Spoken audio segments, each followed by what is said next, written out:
So recently I had a video go viral on TikTok talking about why Japan has banned several cereal brands. My name's Dr. Droliviajoseph. I've been in clinical nutrition and functional medicine for 20 years. I've worked with thousands of patients of all ages.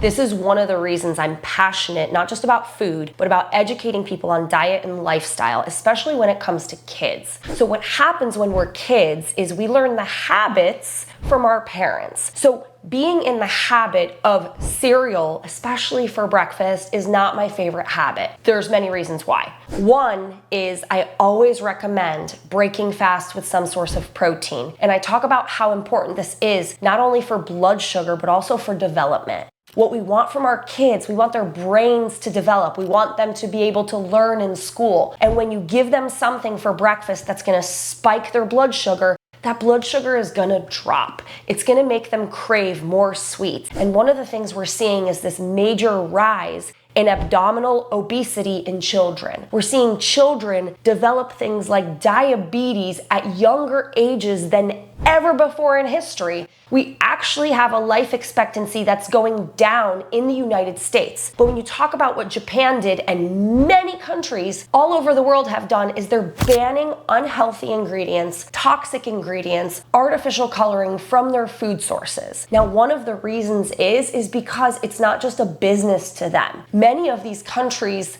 are responsible for healthcare costs. So we spend trillions of dollars on sick care here in the United States because food is a business. It's an industry that's tied in with the healthcare system, the insurance system, the beverage system, the food system, farmers.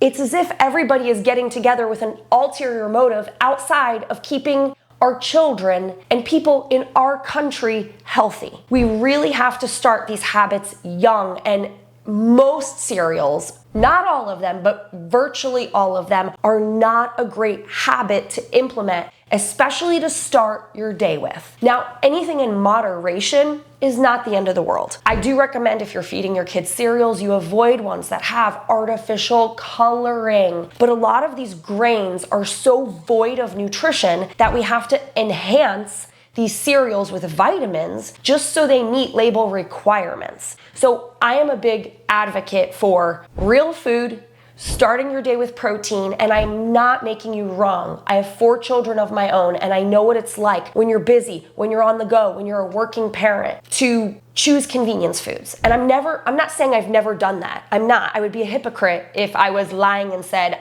everything my kids have ever eaten is nutritious.